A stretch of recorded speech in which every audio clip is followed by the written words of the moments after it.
Ada hal yang terjadi teman-teman sekalian. Setelah terjadi tersebut orang Quraisy mulai diam, mulai tidak tahu harus melakukan apa. Quraidah menutup diri karena kejadian tadi terbunuhnya satu orang oleh Sofia. Jadi mereka takut sekali. Kemudian juga di parit ini mereka berusaha memanah, nggak berhasil, loncat nggak berhasil. Ada yang berhasil lolos juga mati terbunuh. Maka mulai mereka diam. Nabi SAW menggunakan kesempatan itu untuk negosiasi. Termasuk yang besar di dalam pasukan adalah suku Ghatafan. Suku Ghatafan ini jumlah mereka 4.000 orang. Tadi kan saya bilang ya, Quraisy 4.000, Ghatafan 4.000. Kemudian Yahudi sama suku Sulaim tersisa itu 2.000. Mereka terbagi situ. Saya tidak tahu jumlah tepatnya, tapi ini jelas Quraisy 4.000, Ghatafan 4.000. Jadi Ghatafan ini kurang lebih 40% dari jumlah pasukan. Nabi SAW ingin negosiasi. Dan pimpinan mereka namanya Uyainah bin Husn. Uyainah bin Husn ini nanti kita lihat kiprah-kiprahnya, ya, dianggap, maaf tanda kutip ya, dianggap ini adalah orang, diberikan julukan oleh para sahabat orang bodoh yang dipatuhi, ya begitu. Walaupun nanti dia masuk Islam setelah itu, tapi di awal-awal yang untuk masuk dalam keadaan kafir ada julukan itu, karena dia selalu keputusannya aneh-aneh, tapi diikuti oleh pengikutnya. Uyainah bin Husn diajak negosiasi oleh Nabi SAW, diberikan tangga. Waktu itu dibuat tangga-tangga pakai tali, kemudian ada dari kayu, turun di parit malam hari. Beberapa sahabat datang nyebrang, ketemu dengan Uyainah, suku Ghatafan, dicari tahu ketemu. Diajak Uyainah, Rasulullah SAW minta ketemu, negosiasi, mau nggak? Mau. Uyainah datang dengan beberapa orang, karena Uyainah datang ini bukan dia cuma mau serang Madinah sebenarnya, dia cuma mau harta. Ketahuan suku ini cuma mau harta, jadi kalau menang nanti dapat bagian. Apalagi jumlah pasukannya 40%, gitu ya. Berarti 40% Madinah jadi miliknya. Maka dia datang, dia turun, lalu negosiasi dengan Nabi SAW. Nabi SAW sempat menawarkan dengan beberapa sahabat hadir pada saat itu, bagaimana kalau kau mundur hai Uyainah, dan tidak usah ikut-ikut lagi dengan pasukan Ahzab ini, dan kamu akan kami berikan 1/4 dari hasil perkebunan Madinah selama setahun. Jadi perkebunan Madinah ini 100%. 1/4-nya, ya, 25%-nya, itu hasilnya kami akan kasih kepada kamu. 1 tahun, asal kau pulang saja. Pada saat itu mereka nolak, Uyainah nolak, dan ingin mau pergi tapi dengan syarat seluruh hasil perkebunan Madinah dikasih setahun. Kedua belah pihak terus saja negosiasi sampai pada titik setengah hasil perkebunan Madinah buat Ghatafan.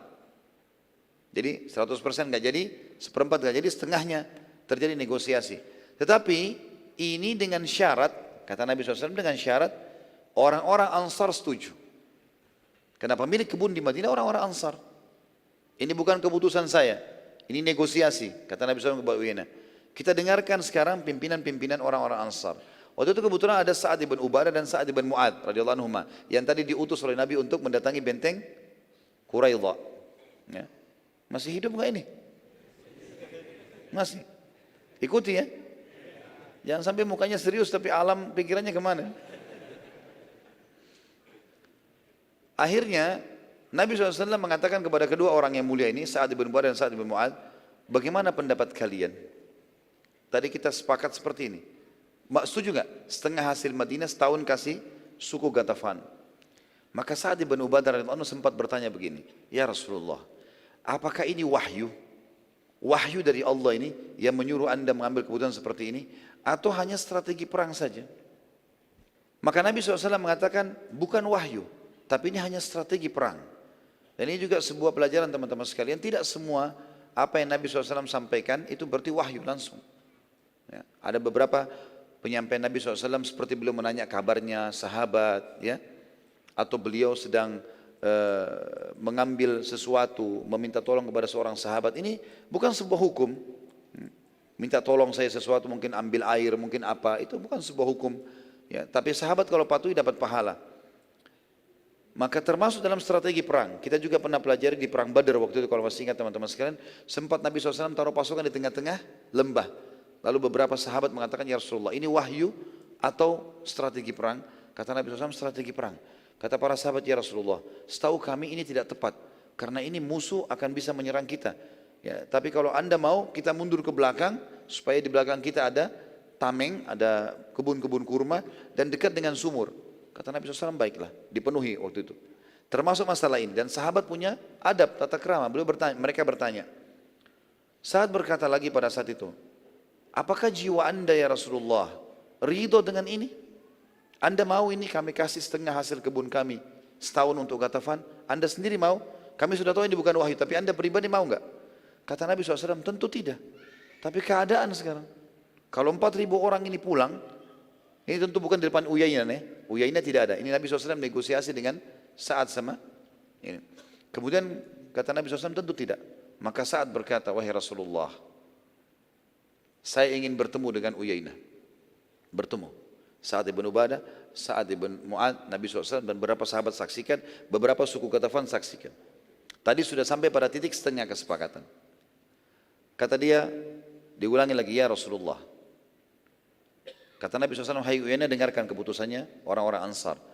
Kata Sa'ad ibn Ubadah dan Sa'ad ibn Mu'ad, ya Rasulullah, bila wahyu, maka kami akan patuh. Kalau ini wahyu dari langit, kami akan patuh.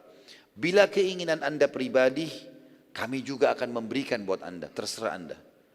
Tetapi bila karena hanya strategi perang, maka demi Allah, wahai Rasulullah, suku Ghatafan ini ditunjuk oleh Sa'ad ibn Mu'ad dan Sa'ad ibn Ubadah, tidak pernah sebelum kami masuk Islam pun mengambil sebutir kurma dari Madinah kecuali beli atau diberi. Gak pernah kami bayar-bayar kepada mereka upeti, gak pernah. Mereka kalau masuk Madinah, satu butir kurma pun mereka harus beli atau kami yang memberikan. Mereka tidak pernah kita kasih begitu saja karena takut gitu.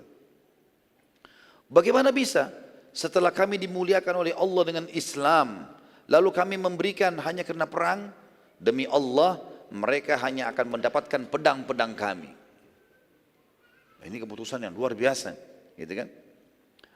Nabi SAW waktu dengar itu, Nabi hadap ke Uyainah. Kata beliau, kalau demikian, seperti yang kalian sudah dengar, hai Uyainah. Enggak jadi kesepakatan.